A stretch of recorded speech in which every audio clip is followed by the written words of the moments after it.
Welcome back to my channel wings of desire with Mahuma.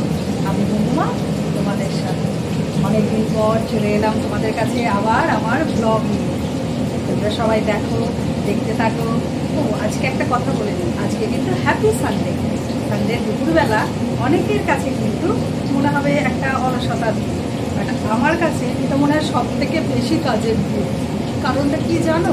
সারাদিন দৌড়ঝাঁপ করে স্কুল করে সংসারের ডিউটি মিটিয়ে তারপরে কিন্তু এই সানডেতে যে একটু রেস্ট নেবো তার কিন্তু উপায় নেই। কেন বলো তো? যারা আমার মতো ওয়ার্কিং লেডি তারা কিন্তু জানো এর কারণটা। হ্যাঁ, সব থেকে বেশি আজকের দিনেই কাজ থাকে। ঘরবাড়ি পরিষ্কার করো, নিজের জামা কাপড় গুছিয়ে রাখো, প্লাস সংসারের যাবতীয় যা কিছু অগোছালো হয়ে পড়ে থাকে সেগুলো গুছিয়ে রাখো। এসব করতে করতে বেশ অনেকটা বেলা হয়ে যায়। তারপর ভালো মন্দ একটু জলখাবার বানানো হয়েই যায় দেরি, বলো। তারপর কি আবার সুন্দর করে রান্না করো। তো এই দেখো আমি কি রান্না করছি তোমাদের সাথে শেয়ার করছি, চলো দেখতে থাকো। এই দেখো কি হচ্ছে, পটল ভাজা হয়ে গেছে, ভাত উঠছে, তেলে ফোড়ন দেওয়া গেছে। তেলটা একটু কালো লাগছে কারণ পটলটা ভেজে তুলেছি তো, একটু হলুদ ছিল, সেইটা একটু বেশ কালো হয়ে গেছে। দিলাম আলাদা করে তেল অল্প পাশ থেকে, তার একটু কালো কালো লাগছে, কিছু করার নেই। আর এই দেখো আলু আর পেঁপে ভেজে তুলে রেখে দিয়েছি। এখানে আলু পোস্ত হয়ে গেছে, এখানে পেঁয়াজ কাটা আছে, টমেটো কাটা আছে। আর এই দেখো আজকে সানডে স্পেশাল, এটাকে রান্না করবো। চলো চটপট করে নিই। এই দেখো রান্না করতে করতে রিডাক্স ওয়াটারটা নিয়ে নিচ্ছি। তো এটা না হলে চলে না, সারাদিনে 4 বার ডিটক্স ওয়াটার নিই, এটাই থাকি তবেই ফ্রেশ থাকি। ঠিক আছে, এই যে দেখো মশলা বসা চলছে। কিছুটা মশলা না রেখে দিলাম, অতটা মশলা লাগবে না। ও হ্যাঁ, আর একটা কথা তোমাদের বলে দিই, তোমরা হয়তো আমার আগে যে সমস্ত ব্লগগুলো দেখেছো সেগুলোতে দেখে থাকবে যে আমি কোনো বাইরের মশলা ইউজ করি না, একমাত্র হলুদ ছাড়া বাকি সমস্ত মশলা রান্নার কিন্তু আমি নিজে ঘরে তৈরি করি। যেমন গোটা জিরে গোটা ধনে নিয়ে এসে সেটাকে পেস্ট বানিয়ে রাখি।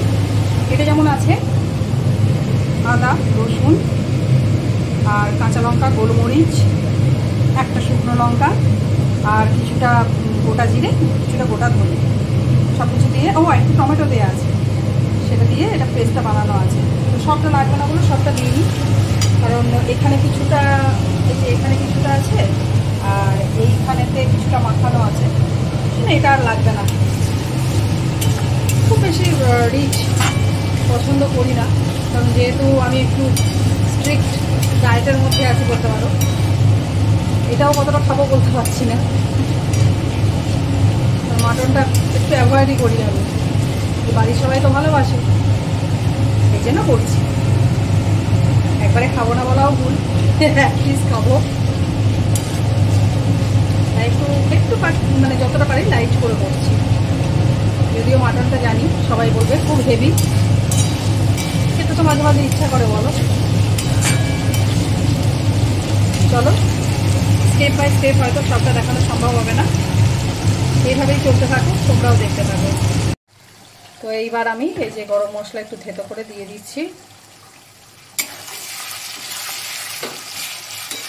মশলাটা অলমোস্ট কষা হয়ে গেছে। এইবার কি করব, এইটাকে এবার ঢালবো। চলো বাবা, সুন্দর করে এবার তুমি কষে যাও।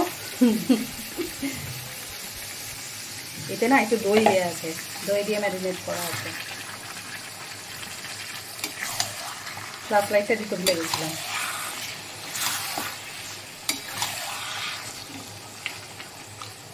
ওই বললাম না, ওই যে মশলাটা বানিয়েছিলাম সেই মশলাটা আর একটু দই দিয়ে আর অল্প একটু সর্ষের তেল দিয়ে এটা ম্যারিনেট করা আছে। 2 ঘন্টা হয়ে গেল ম্যারিনেট করা। এবার একটু আস্তে আস্তে কষবো এটাকে, মানে কম আছে কষতে থাকি। তো মাংসটা ওখানে কষানো হচ্ছে, তো সেই ফাঁকে তোমাদের সঙ্গে কিছুটা গল্প করে নিই। তোমরা অনেক দিন আগে লাস্ট ব্লগ আমার পেয়েছিলে, বড় ব্লগ পেয়েছিলে। মিনি ব্লগ মাঝে মাঝে দিই টুকটাক করে, বাট বড় ব্লগ বহুদিন আগে পেয়েছিলে। কিছু বিশেষ কারণে বন্ধ রেখেছিলাম, আবার ভাবছি নতুন করে শুরু করব। তোমরা সাথে থাকবে তো? থেকো, সাপোর্ট করো আমাকে। ভালো লাগলে পরে একটা লাইক দিও, একটু কমেন্ট করো, এটুকুনি আশা রাখতে পারি তোমাদের কাছে, কি বলো? তো মাঝখানে একটু তোমাদেরকে বলে নিই, মাঝখানে আমার বছরখানেক আগে খুব হেলথ ইস্যু এসেছিল। মানে এত অসুস্থ হয়ে পড়েছিলাম না, ওবেসিটি, তারপর হাই প্রেশার, তারপরে বিভিন্ন রকম অ্যাংজাইটি, অনেক কিছু হয়েছিল। আর সারা শরীরে তো অসহ্য পেন, ওটা তো বলার নেই। হঠাৎ করে যে কীভাবে যে কি হয়ে গেল, মেয়েদের তো অনেক সময় হয় না, অনেক রকম প্রবলেম আসে। আমারও হয়ে গেছিল কিছু প্রবলেম, যেমন এই বললাম তোমাদের। তো আস্তে আস্তে নিজেকে মোটিভেট করতে থাকলাম, বুঝলে? দেখলাম যে নিজেকে নিজে না সুস্থ করলে পরে তো কেউ আমাকে সুস্থ করতে পারবে না। নিজেকে নিজে মোটিভেট করতে থাকলাম। বিশ্বাস করো, একটা বছর পর মনে হচ্ছে যে সত্যি এই রকম লাইফস্টাইলটা আমি কেন আগে করিনি, আগে কেন বদলাইনি নিজেকে। খাওয়া দাওয়া থেকে শুরু করে কথা বলা বলো, বা সারাদিনে যা কাজকর্ম করতাম সব কিছু টোটালি চেঞ্জ করে ফেলেছি। আর বিশ্বাস করো, অনেক অনেক সুস্থ আছি ভগবানের কৃপায়। তো তোমাদেরকেও বলবো, যারা বিভিন্ন অ্যাংজাইটি নিয়ে থাকো, হাইপার টেনশন নিয়ে থাকো, বিভিন্ন শরীরে প্রবলেম নিয়ে মানে প্রবলেমে ভুগছো, তাদেরকে অবশ্যই বলবো নিজেকে নিজে মোটিভেট করার চেষ্টা করো। দেখবে আস্তে আস্তে নিজেরা ঠিক উপায় খুঁজে পাবে, ঠিক সুস্থ হয়ে যাবে, শারীরিকভাবে সুস্থ হয়ে যাবে এবং তার সাথে সাথে মানসিকভাবেও অনেক ফ্রি হয়ে যাবে। ছোট্ট করে একটা উপদেশ দিলাম তোমাদের, ভালো লাগলে অবশ্যই নিও। আর দেখতে থাকো আমার ভিডিও। ভালো লাগলে ওই যে বললাম, একটা ছোট্ট করে লাইক, একটা কমেন্ট, আর যদি পারো সাবস্ক্রাইব করতেই পারো, ঠিক আছে? তো চলো দেখতে থাকো। এই দেখো, কষানো অলমোস্ট ডান। কত তেল ছেড়ে বেরিয়েছে সে দেখো। এ তো মনে হচ্ছে মশলাতেই সিদ্ধ হয়ে যাবে, আর প্রেশারে দিতেই হবে না। সিদ্ধটাও বেশ ভালোই মনে হচ্ছে হয়ে গেছে। বাহ,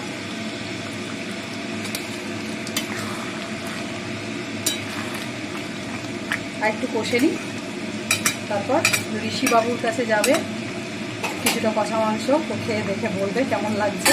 ভালোবাসে জানো তো কষা মাংস খেতে। এই যে নুনটা আমি পরে দিলাম, অনেকে নুনটা প্রথমেই দিয়ে দেয়। আমিও ওই যখন ম্যারিনেট করে রেখেছিলাম অল্প একটু দিয়ে রেখেছিলাম, অল্প দিয়েছিলাম, একদমই অল্প। বাকিটা এখন দিয়ে দিলাম। কষা হয়েই এসছে, আর 5 মিনিট বাস, তারপরেই পাশে এখানে এই যে গরম জল করা আছে দিয়ে দেবো।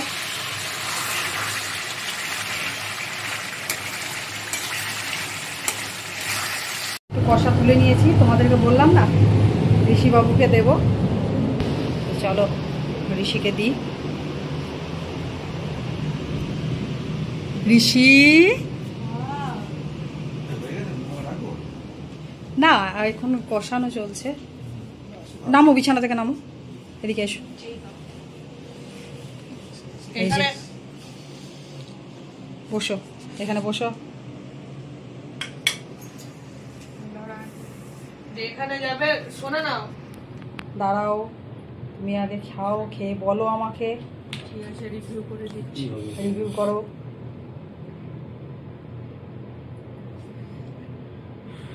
বাবারে কি গরম গো?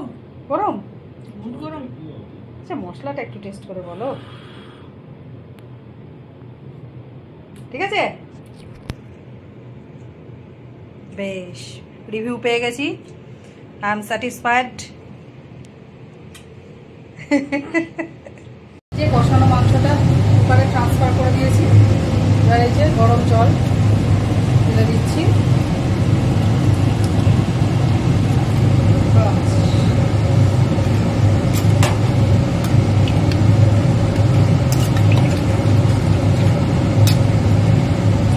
আজকে ভাবছি একটা সিটি দিয়েই নামিয়ে দেবো, কারণ মনে হচ্ছে কষতে কষতে না বেশ দেখতে পাচ্ছি ভালোই সিদ্ধ হয়ে গেছে।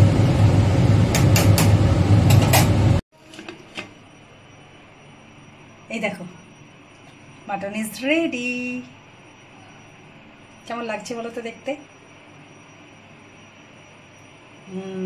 একটু নাড়িয়ে দিই না, দাঁড়াও, ওপরে তেলটা বসে উঠেছে। এইবার দেখো, আসলে প্রেশারটা দিয়ে না, মানে ওই যে ইয়েটা ছিল ভেতরে, যে প্রেশারটা ছিল সেটাকে একটু বসতে দিয়েছিলাম, দিয়ে একদম বসে গেল। যায় অটোমেটিক ঢাকনাটা তো খুলে যায়, আর কিছু করতেই হয় না। তখন না তেলটা উপরে ভেসে ওঠে, আর নিচে এই যে ইয়েটা পড়ে থাকে। দেখে মনে হবে অনেক তেল, অনেক তেল, বাট খাওয়ার সময় না এটাকে মিশিয়ে খেতে হবে। এই যে ভাতটাও ইয়ে করা হয়ে গেছে, ভাতের মাড় গড়ানো হয়ে গেছে।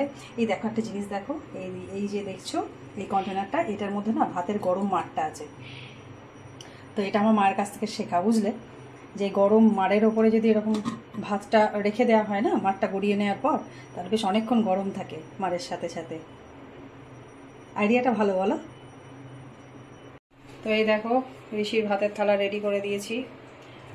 এই মাটনগুলো আলাদা করে দিয়েছি, এখানে আলাদা ঝোল, আলু আর পেঁপে আছে, আর এই যে পোস্ত, পটল ভাজা। চলো ঋষিকে দিয়ে দিই, সার্ভ করে দিই, তারপর আবার আসছি। ঠিক আছে, কিন্তু এখনো খাওয়া শুরু করেননি। ও বাবা, এগুলো আবার খুলে রেখে দিয়েছে। এদিকে এসি চলছে, বন্ধ করবি তো বেটা। চলো খেয়ে নাও, ঠিক আছে? তো বন্ধুরা, তোমাদের সাথে অনেক কিছু শেয়ার করে নিলাম। রান্নার ঘরেই ম্যাক্সিমাম টাইমটা তোমাদের সাথে স্পেন্ড করে নিয়েছি।